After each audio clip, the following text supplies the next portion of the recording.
Hello mga ka-farmers, magtanim na ulit tayo ng sitaw para dire-diretso ang ating income at pagdating ng December ay hindi tayo mawala ng pambenta.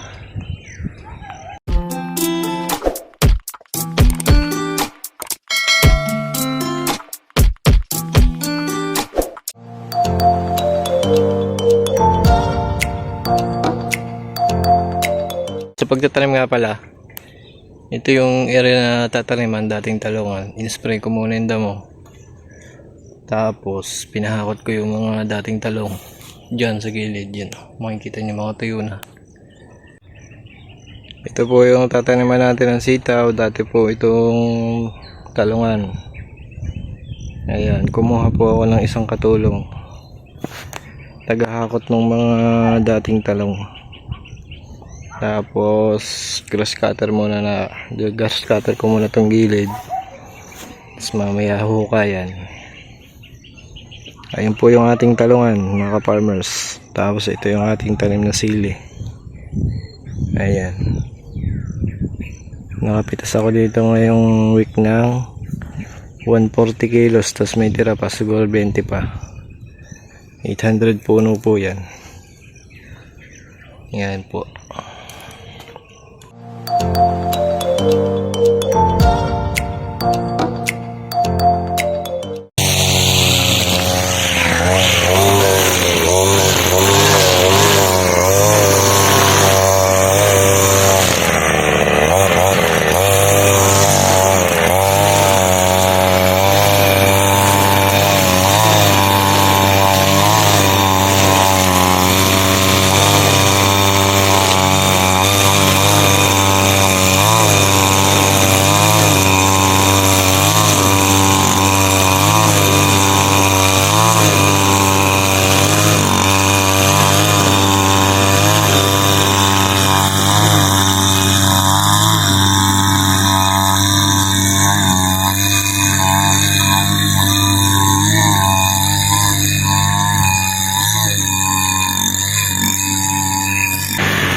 Hello po mga ka-farmers. Dito na po ng pagtatanim ng sitaw. Bali tapos na po ako mag grass cutter, tsaka tapos na rin ako magkalaykay. Ng isang araw nga pala yun, kumuha ako ng isang tao na katulong ko dito sa paghuhukay kasi wala akong katulong. Kita niyo po yan. Yan. Solo lang po ako. At nung isang araw nga, kumuha ko ng katulong kasi isang araw lang yun. At pakita ko sa inyo yung kanya na hukayan. Bali mga farmers, anong hakayan ng katulong ko hanggang doon sa may linya na yon, wala pa siyang kalahati. Ayan po. Tapos ngayon tinutuloy ko yung paghuhukay. At siguro bukas na kami magtatanim, baka may makukuha kong tao. Ayan. Bali nga ka-farmers, ang pagitan nga pala nitong sita ko na to ay 1.10 meters to 1.2 meters.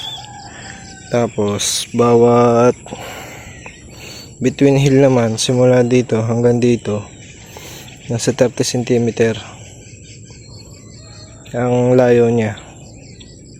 Tapos ang lagay natin dito mga 2 buto lang, para po maganda yung pagbunga. Kasi pag ginawa mong 3 na yan, pangit na yan. Mas maganda nga sana kung isa lang, mas maganda yung magiging bunga. At kahapon nga pala mga ka-farmers, nag 12 harvest ako doon sa tanim ko ng 1 kilo. At nakakuha ko ng 109 kilos pa. Sobrang init na nga po pala ngayon, wala nang ulan. Pero medyo basa pa naman ang lupa. Kasarapan lang hukayin.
So ayun nga mga farmers, ito yung SOP bago magtanim.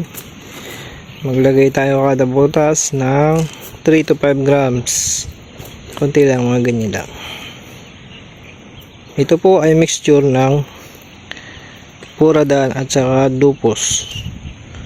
Pwede rin pong gumamit kayo ng Wokosim, mainam din po yun.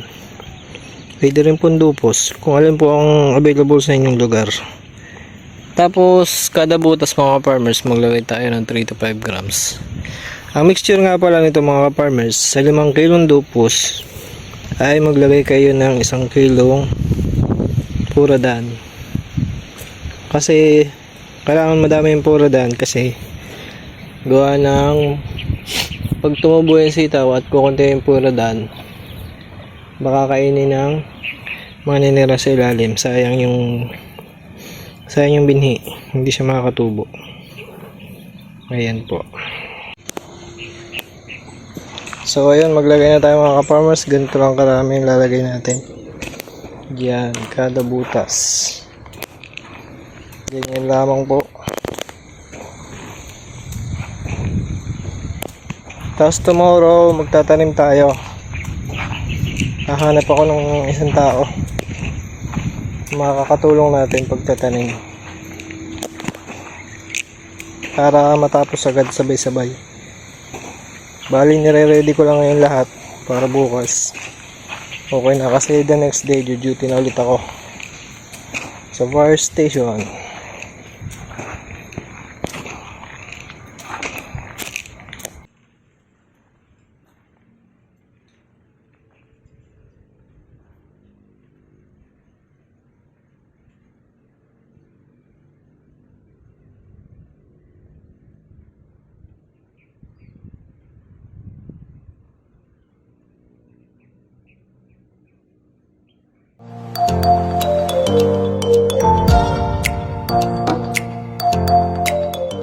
So yun na nga mga farmers, ito yung nilagyan ko kahapon ng Pura-Dan at saka ng Ocosid. Bali 3 grams lang yan to 5 grams. Ayan, kada butas yan. Kasi ito yung itatanim natin na binhi. Ito yung Galante ng Swiss Seed Company. Ito kasi yung mabentang variety ng sitaw dito sa amin, kaya ito yung lagi kong tinatanim. So sa mga baguhan lang po, ito po yung tsura niya. Coated na po siya ng fungicide para protektado yung buto pag tubo. So bali mga farmers, ang lagay ko kada butas ay 2 lamang. Yan. Tapos yung kasama ko naman, siya yung taga-tabon. 6 ano pa nga pala ngayon, 6:20 pa lang, wala pa yung kasama ko. 7 ata yung dating niya, kaya nagahan ko na lang para pagdating niya magtatabo na lang siya ng mga buto. So ayan po mga farmers. So ayan mga farmers, nangangalay nga ako pag nalagay ng buto, gawa na ukod pack. Kaya naisip ko magawa nitong improvised na seeder. Ano lang po to, bote po ng soft drinks na 1.5. Tapos 3/4 na PVC na hose. Tapos pinainit ko lang. Pinalsa ko sa loob. Tapos nilagyan ko ng tansi para hindi mahugot ito. Tapos yun na yun. Tapos ito naman buto nasa bewang natin. Maganda po siyang gamitin, mabilis. Pakita ko sa inyo mga ka-farmers kung paano gamitin. Bali ganyan lang. Itapat sa butas, tapos sulong ng buto. Ayan.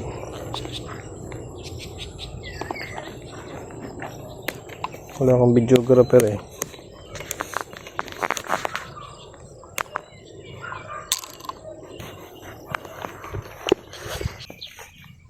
Tapat nyo lang sa butas, tapos sulong ng buto, dalawa.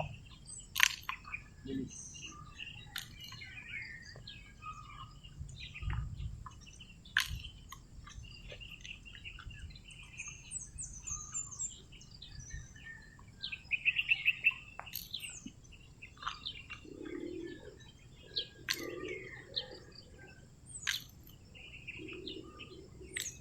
Dami ka pa tayo sa tinalim to.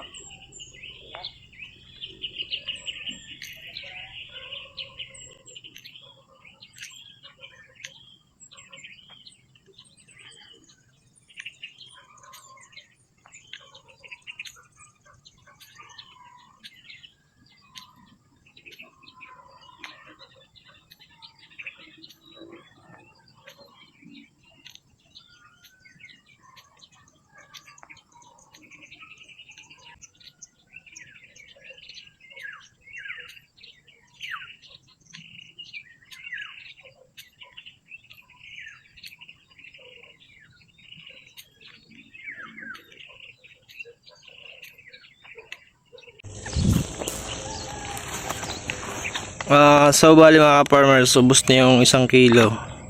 At kinulang pa sa tingin ko, sa tansyado ko ay ano na lang, 1/4 kasi itong part na pinahukayan ko doon sa kinuha kong tao ng isang araw. Igagawin ko na lang isa yung nasa pagitan niya.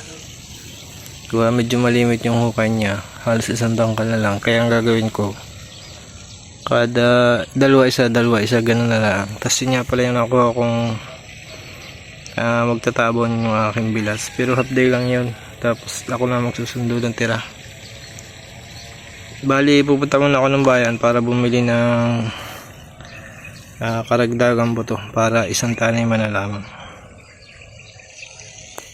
A few moments later. Po, ito na po yung binili ko, kulang 378 po ang bili ko dito, mahigit na 1/4. Tapos ito yung nagtatabon, dalawa na sila, nandito na sa may dulo. Ayan.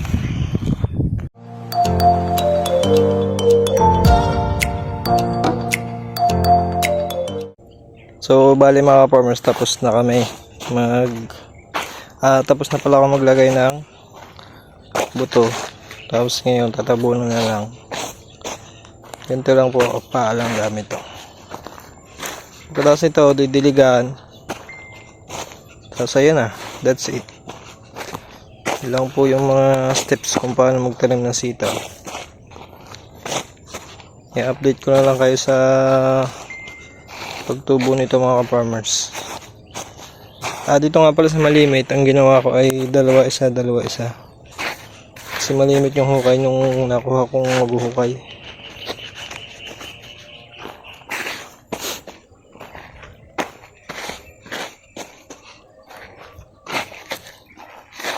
Ganyan lamang po. Kahit bubuo yung lupa, pag nadilig natin to, madudurog na yan. Buti na nga lang at medyo malilim ngayon. Tapos may hapon schedule, mag-harvest ulit kami ng sitaw po ulit, pa 13 harvest po. So hanggang dito na lamang po mga ka-farmers, at kung bago lang kayo sa aking munting channel, huwag niyo naman kalimutan mag-like, share at subscribe na rin po para po lagi po kayong updated sa mga future uploads ko po. Ingat po tayong lahat.